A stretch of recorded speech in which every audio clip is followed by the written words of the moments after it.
오늘부터 팔복에 대한 말씀을 8줄 동안 한번 나누고자 합니다. 이 팔복은 우리가 아는 것처럼 예수님께서 하신 그 산상수훈의 첫 시작이죠. 여러분, 산상수훈이란 바로 예수께서 산에 올라가서 제자들에게 하신 말씀입니다. 이 산상수훈은요, 이 마태복음 5장에서 7장까지인데 바로 이것은 천국을 소유한 백성들, 복 있는 사람들, 그런 사람들이 이 땅에서 어떻게 살아야 되는지를 우리에게 말씀합니다. 이 보시면 한번 보여주실래요? 자, 마태복음 5장부터 보시면 바로 그리스도인의, 그 다음이요, 그리스도인의 성품이 있고요. 이것은 우리가 아는 팔복입니다. 또한 그리스도인의 영향입니다. 여기서는 빛과 소금의 이야기가 나오죠. 또 의, 원수를 사랑하라 이야기하죠. 또 6장을 보면 그리스도인의 경건입니다. 여기는 주기도문이 있습니다. 또한 비전은 먼저 그의 나라와 그 의를 구하라, 그 내용이 있고요. 또한 관계는 너희가 대접받고 싶으면 대접하라 내용이죠.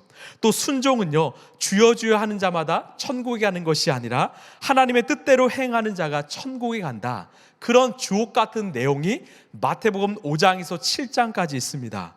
여러분, 우리가 이 땅에서 그리스도인으로 살아가야 될 어떤 성경적 기준과 가치관과 삶의 윤리와 우리의 행동들이 나와 있는 메시지가 산상수훈입니다. 그래서 여러분, 집에 돌아가시면 꼭 한번 묵상해 보셨으면 좋겠습니다.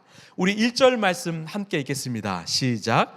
예수께서 무리를 보시고 산에 올라가 앉으시니 제자들이 그에게 나왔다. 여기에서 두 부류의 사람이 존재하죠. 하나는 무리이고 다른 하나는 제자입니다. 이 마태는 의도적으로 사람을 무리와 제자로 구분합니다. 여러분, 무리는 누구입니까? 여러분, 제자는 누구입니까? 우리가 자주 아는 책 중 하나가 이 카일 아이들먼의 이 팬이냐 제자이냐 책이죠. 이 무리는 바로 팬입니다. 그 당시에 이 예수님이 사역하실 때 예수님 곁에는 늘 무리들, 팬들이 따라다녔습니다. 왜 따라다녔을까요? 당시에는 흥미로운 거리가 없는 거죠. 근데 예수님이 나타나시면 놀라운 기적이 일어납니다. 또한 주옥 같은 비유의 말씀을 하시죠. 또 여러 가지 기적들과 치유의 은사가 나타나면서 사람들이 너무나 흥미로운 겁니다. 그래서 예수님을 늘 무리들, 팬들이 따라다녔습니다. 여러분, 왜 지금 무리들이 모여 있었는가? 바로 앞장을 보면 우리가 알 수 있는데요. 우리 마태복음 4장을 보시면, 자, 제가 읽어드릴게요. 예수께서 온 갈릴리를 두루 다니시면서 그들의 회당에서 가르치시며 하늘나라의 복음을 선포하며 백성들 가운데서 모든 질병과 아픔을 고쳐주셨다. 자, 여기를 보시면 예수님은요, 어디에서든지 들을 수 없는 그 천국 복음을 말씀하셨습니다. 그리고 모든 병들을 고쳐주셨습니다. 그 다음을 보시면 예수의 소문이 온 시리아에 퍼졌다. 그리하여 사람들이 갖가지 질병과 고통으로 앓는 모든 환자들과 귀신 들린 사람들과 간질병 환자들과 중풍병 환자들을 예수께로 데리고 왔다. 예수께서는 그들을 고쳐주셨다. 그리하여 갈릴리와 데가볼리와 예루살렘과 유대와 요단강 건너편으로부터 많은 무리가 예수를 따라왔다. 예수님이 천국 복음을 선포하셨습니다. 이 백성들의 온 병을 고치셨습니다. 예수님이 손이 닿는 곳마다 치유의 역사가 일어났습니다. 이 소문이요, 온 지역에 퍼졌어요. 그러니까 이 전국에서 사람들이 몰려나온 거죠. 우리로 치면 이 예배당에 마치 경상도, 전라도, 충청도 사람들이 막 몰려오는 것과 같습니다. 맞습니다. 여러분, 무리도 예수님을 따랐지만 제자도 예수님을 따랐습니다. 똑같이 따랐습니다. 그런데 그 결과가 어떻게 된지 아십니까? 훗날 예수님을 고발하고 예수님을 십자가에 못 박은 자들이 누구입니까? 바로 무리들입니다. 팬들입니다. 왜 그랬을까요? 바로 예수님이 자신의 기대와 희망과 욕망을 충족시키지 않았기 때문이죠. 자신들이 원하는 것을 예수님이 들어주지 않았기 때문입니다. 이들이 원했던 예수님은 메시아가 아니라 정치적인 왕입니다. 이 로마 제국을 짓밟고 자신들을 잘 살게 해주는 그 왕을 요구했던 것입니다. 여러분, 여기서 우리는 무엇을 알 수 있습니까? 모두가 예수를 따르지만 그 기준이 다른 것입니다. 무리의 기준은요, 팬의 기준은 바로 나입니다. 나를 기쁘게 해주면, 나를 만족시켜주면, 내 기도 들어주면 나 예수님 따르겠다라는 거예요. 내 소원을 들어주면 나 예수님 따르겠다라는 겁니다. 그러나 제자는 다릅니다. 여러분, 제자는 누구입니까? 우리 1절을 메시지 성경으로 한번 보시면, 혹시 여러분 가운데 이 성경을 내가 더 알고 싶다는 분이 있다면 이 유진 피터슨이 번역한 메시지 성경을 한번 읽어봤으면 좋겠어요. 우리 1절 말씀 메시지 성경으로 함께 읽겠습니다. 시작. 예수께서 자신의 사역으로 인해 큰 무리가 몰려드는 것을 보시고 산에 올라가셨다. 예수께 배우고 그분께 인생을 건 사람들도 함께 올라갔다. 자, 여기서 제자를 무엇으로 번역했습니까? 예수께 배우고 그분께 인생을 건 사람들이라고 말합니다. 여러분, 여기서 주어가 누구입니까? 바로 예수님이지요. 결국 제자들의 기준은 바로 내가 아니라 예수님이었습니다. 예수님을 위해서 산 사람들입니다. 예수님께 배우고 예수님께 자신의 목숨을 건 사람들이에요. 예수님께 자신의 생명을 둔 사람들입니다. 결국 하나님 나라는요, 이 제자들을 통해서 이루어졌지요. 제자들을 통해서 교회가 세워졌고요, 수많은 사람들이 구원을 얻었습니다. 지금도 저와 여러분은 그 제자들을 통해서 예수를 믿게 되었지요. 여러분, 무리도 예수님을 따랐고 제자도 예수님을 따랐습니다. 그런데 삶의 기준이 다른 것입니다. 여러분, 우리는 어떠합니까? 나도 예수를 따르고 있지만 나는 어떤 기준으로 예수님을 따릅니까? 혹시 내 중심으로 예수님을 믿고 있습니까? 아니면 예수님 중심으로 예수님을 믿고 있습니까? 저는 여러분이 내가 아니라 예수님 중심으로 예수님 믿기를 소망합니다. 예수님 중심으로 우리 삶을 드리길 원합니다. 여러분, 그때 예수님은 우리의 인생을 책임지실 겁니다. 우리의 인생을 변화시키고 우리의 인생을 아름답게 바꿔주실 것입니다. 여러분, 예수님이 이 땅에 오신 이유는요, 바로 영원한 생명을 주시기 위해서 오셨습니다. 여러분, 영원한 생명이 참 중요합니다. 이 영생보다 더 중요한 것은 없습니다. 여러분, 아무리 우리가요, 이 땅에서 잘 살고 잘 누려도 죽음 이후가 준비되어 있지 않는다면 여러분, 어떤 소용이 있을까요? 이 며칠 전에 제가 개인적으로 아는 성도님이 갑작스레 주님의 부름에 주님의 품 안에 안기셨습니다. 나이가 참 젊습니다. 참 속상합니다. 그럼에도 불구하고 우리가 감사할 수 있는 것은 바로 그분은 천국을 준비했기 때문이지요. 여러분, 영원한 생명을 가진 자만이 천국에 들어갈 수 있습니다. 가령 우리가 미국에 가려면 무엇이 필요하죠? 미국 비자가 필요합니다. 중국에 가려고도 중국 비자가 필요하죠. 이처럼 우리가 천국에 가기 위해서는요, 천국 비자가 필요합니다. 그 천국 비자는 바로 예수님이 주시는 영생이라는 거죠. 여러분, 그 생명을 소유한 사람은 다릅니다. 내 안에 그 생명이 있다면 우리의 삶은 달라질 수밖에 없습니다. 우리의 삶에 소망이 있고요, 기대가 있습니다. 왜 그럴까요? 요한복음 2장을 보면 이 니고데모가 예수님을 찾아옵니다. 그 사람은요, 그 당시 유대 지역의 유명한 지도자입니다. 이 종교적 지도자입니다. 많은 사람들에게 존경받는 지도자입니다. 그런데 그런 그가 오랫동안 종교적 배움을 했음에도 불구하고 풀리지 않는 숙제가 하나 있었습니다. 그것은 바로 내가 어떻게 해야 영생을 얻을 수 있을까? 내가 어떻게 해야 하나님 나라에 갈 수 있을까? 그 고민 때문에 예수님을 밤중에 찾아왔습니다. 그래서 물었어요. 선생님, 제가 어떻게 해야 영생을 얻을 수 있습니까? 그때 예수님이 뭐라고 말씀하시는가? 우리 요한복음 3장 3절입니다. 시작. 예수께 대답하여 이르시되 진실로 진실로 내게 이르노니 사람이 거듭나지 아니하면 하나님 나라를 볼 수 없느니라. 뭐라 하시냐? 야, 네가 거듭나지 아니하면 안 돼. 본 어게인, 다시 태어나지 않으면 안 돼. 즉 너는 죽고 이제는 예수로 다시 살아야 돼. 그러면 네 안에 영원한 생명이 찾아올 거야. 그러면 너는 영원한 천국 하나님 나라에 갈 수 있을 거야. 여러분, 뱃속에요, 그 아이를 잉태한 엄마는 어떻게 될까요? 그 아이 생명이 들어옴으로 삶이 바뀝니다. 생각도 바뀌고요, 몸도 바뀝니다. 삶이 완전히 바뀝니다. 하물며 아이의 생명이 들어오면 그렇게 바뀌는데 내 안에 예수님의 영원한 생명이 들어오면 어떻게 될까요? 내 안에 영생이 들어오면 어떻게 될까요? 우리는 완전히 달라질 수밖에 없습니다. 우리의 생각이 달라지고 우리의 가치관이 달라지고 우리의 삶의 기대가 달라집니다. 우리의 삶의 환경이 달라집니다. 내 삶의 가치와 방향이 달라지죠. 새 사람이 되는 것입니다. 이게 거듭남입니다. 혹시 내가 예수님을 믿는데 아직 변화되지 않는가? 내가 예수님을 믿는데 여전히 옛 생각으로 살아가는가? 그러면 스스로 돌아보길 바랍니다. 내 안에 예수의 생명을 품고 있는가? 내 안에 예수님이 진정 주인이신가? 내 삶에 진짜 예수님이 내 삶의 주인인가? 여러분, 내 안에 계신 그 예수님을 끝까지 품고 다니길 바랍니다. 내 안에 계신 그 예수님의 생명을 끝까지 지키시길 바랍니다. 그 삶이 나를 끝까지 인도하고 버티게 한다라는 거죠.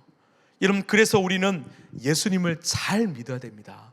무리로 믿는 것이 아니라 제자로 믿어야 됩니다. 오늘 이 산상수훈의 말씀은요, 이 세상의 모든 사람들에게 하신 말씀보다 바로 제자들에게 하신 말씀입니다.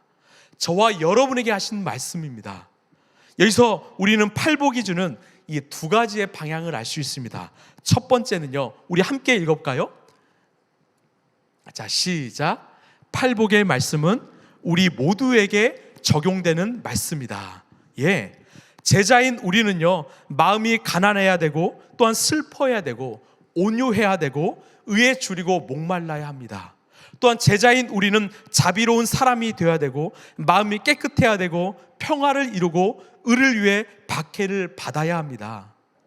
예수님은요, 이 팔복의 8가지 중에 너희가 한 가지를 선택하라 말씀하지 않았습니다. 바로 이 팔복의 말씀을 너희들이 살아내라 말씀하셨습니다. 이것이 우리에게 주시는 하나님의 말씀이죠. 또 한 가지의 방향이 있습니다. 우리 함께 읽어볼까요? 시작. 팔복의 말씀은 8가지 전부 일어나는 말씀이다. 다시 말해서 이 팔복은요, 한 세트라는 거예요. 하나의 열매라는 겁니다. 여러분, 마음이 가난한 사람이 슬퍼할 수 있어요. 여러분, 슬퍼할 수 있는 사람이 온유할 수 있습니다. 온유할 수 있는 사람이 의에 줄이고 목마를 수 있습니다. 이 모든 게 한 세트라는 겁니다. 혹시 나는 이 팔복의 말씀 중에 내가 원하는 한 가지만 선택하지 않았나? 우리 자신 한번 돌아보길 원합니다. 주님은 이 모두를 소유하길 원하세요. 이 팔복의 말씀을 우리가 살길 원하십니다. 그래서 이 팔복의 말씀을 내 삶의 기준과 가치로 삼길 원합니다. 여러분, 이 팔복의 말씀, 이 복을 가진 사람들이 어떤 삶을 살게 되는가? 그 복을 가질 때 어떤 일이 벌어지는가? 이 팔복의 시작과 마지막이 어떻게 끝나는지 아십니까? 바로 이렇게 끝나요. 하늘나라가 그들의 것이다. 천국이 너의 것이야.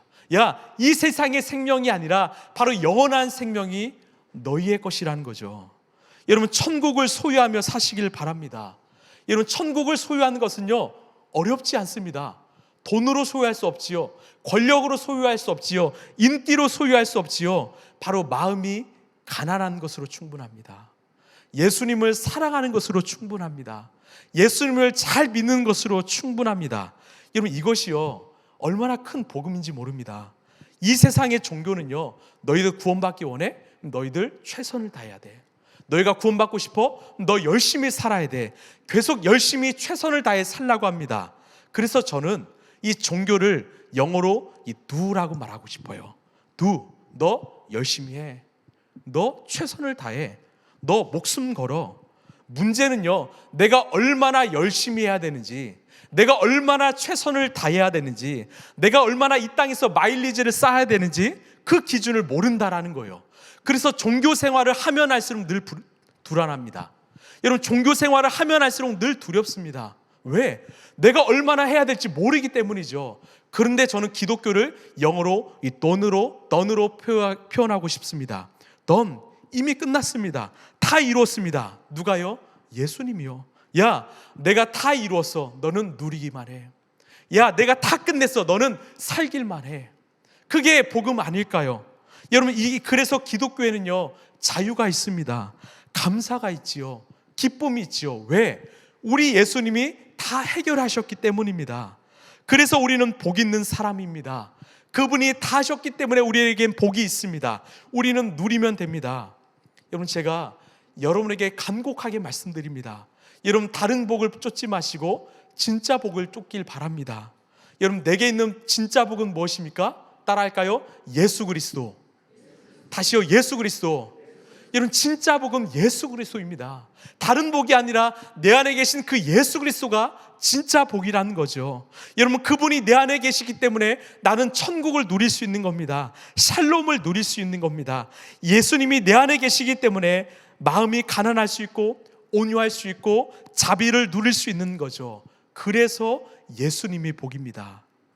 여러분, 이런 찬양이 있죠. 우리 함께 혹시 불러볼까요? 주 예수보다 더 귀한 것은 없네. 이 세상 부귀와 바꿀 수 없네. 영축을 내 대신 돌아가신 그 놀라운 사랑 잊지 못해. 세상 즐거움 다 버리고 세상 자랑 다 버렸네. 주 예수보다 더 귀한 것은 없네. 예수 밖에는 없네. 아멘. 여러분, 이 아침 진짜 예수님이 복이심을 깨닫길 바랍니다. 예수님보다 더 큰 가치와 복은 없음을 깨닫길 바랍니다. 여러분, 우리는 복 있는 사람입니다. 그래서 우리는 질문해야 됩니다. 왜 진짜 복이신 예수님이 내 안에 있을까?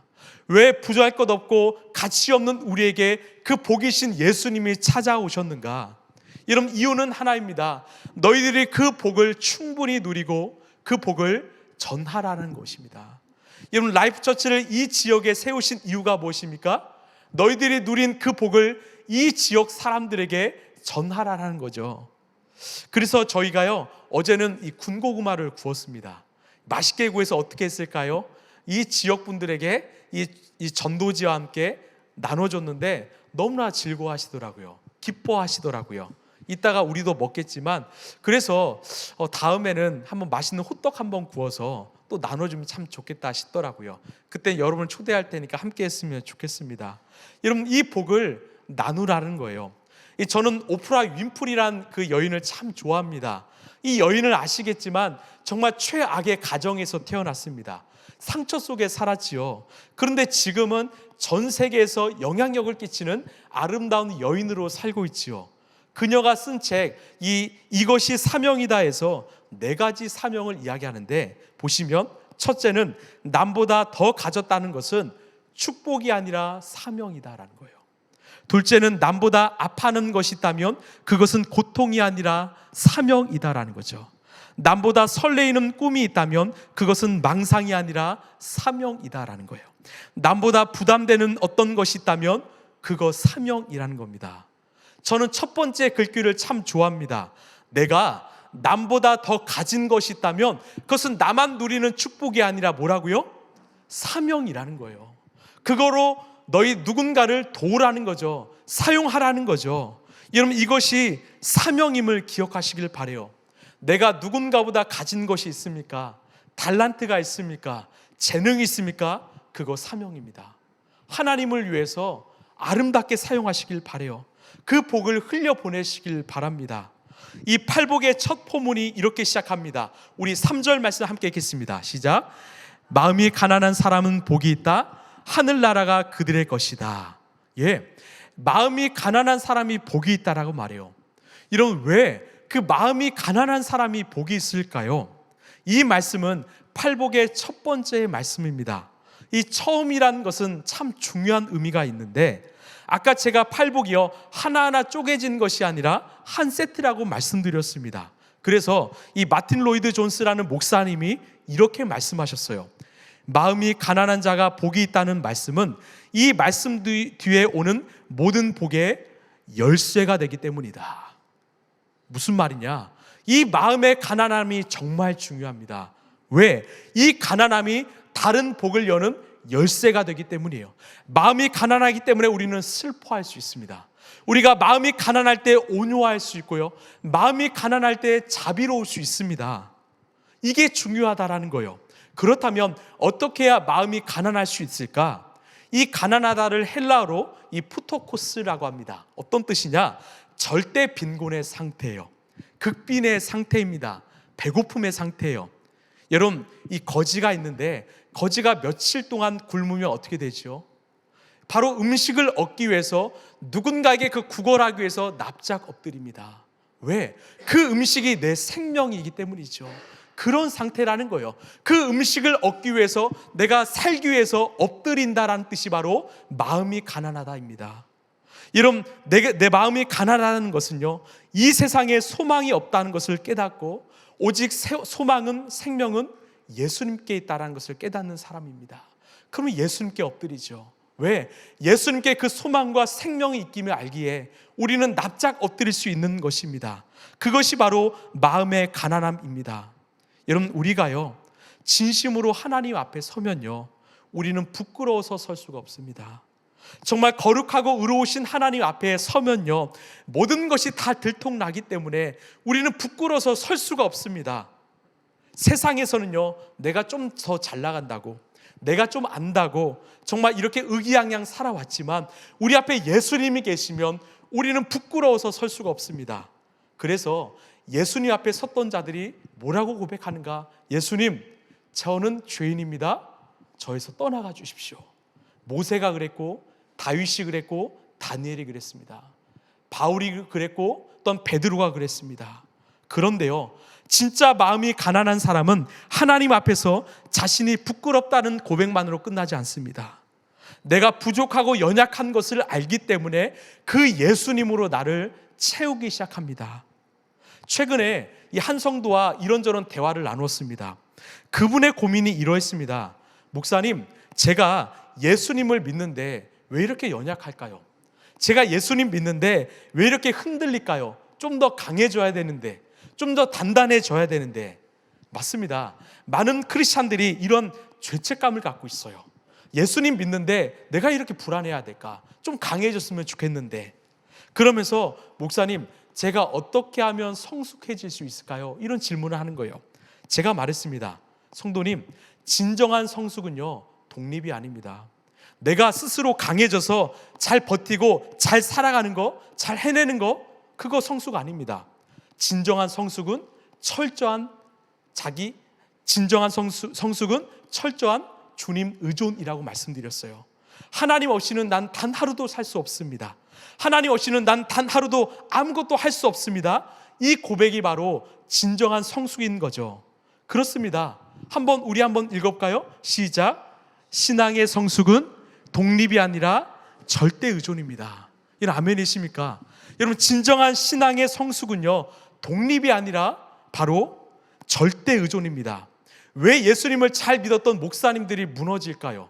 그렇게 유명했던 성도님들, 간증했던 분들이 왜 이렇게 무너집니까? 바로 교만했기 때문입니다. 내가 영성이 좀 있어서, 내가 좀 강해져서, 내가 좀 알기 때문에 이런 마음이 드는 순간 무너진다는 거예요. 여러분, 신앙이 성숙한 사람일수록 하나님을 더 의존합니다. 더 의지합니다. 더 붙잡습니다.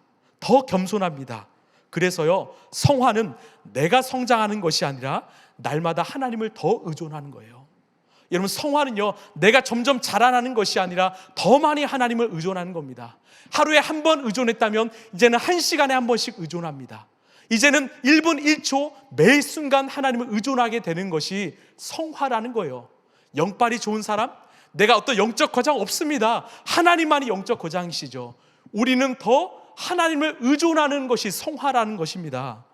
그래서 마음이 가난한 사람이야말로 진짜 성숙한 사람이죠.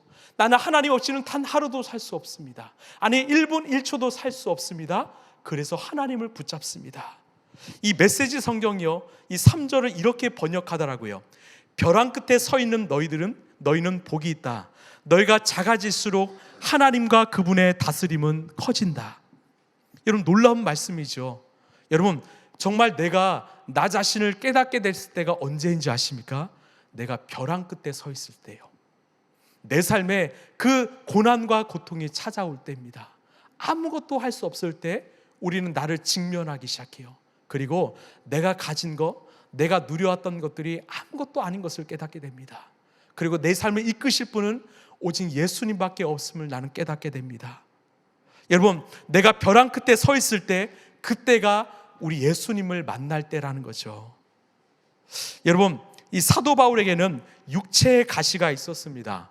이 성서학자들은 그 육체의 가시를 이 간질이라고도 하고 이 안질이라고도 합니다.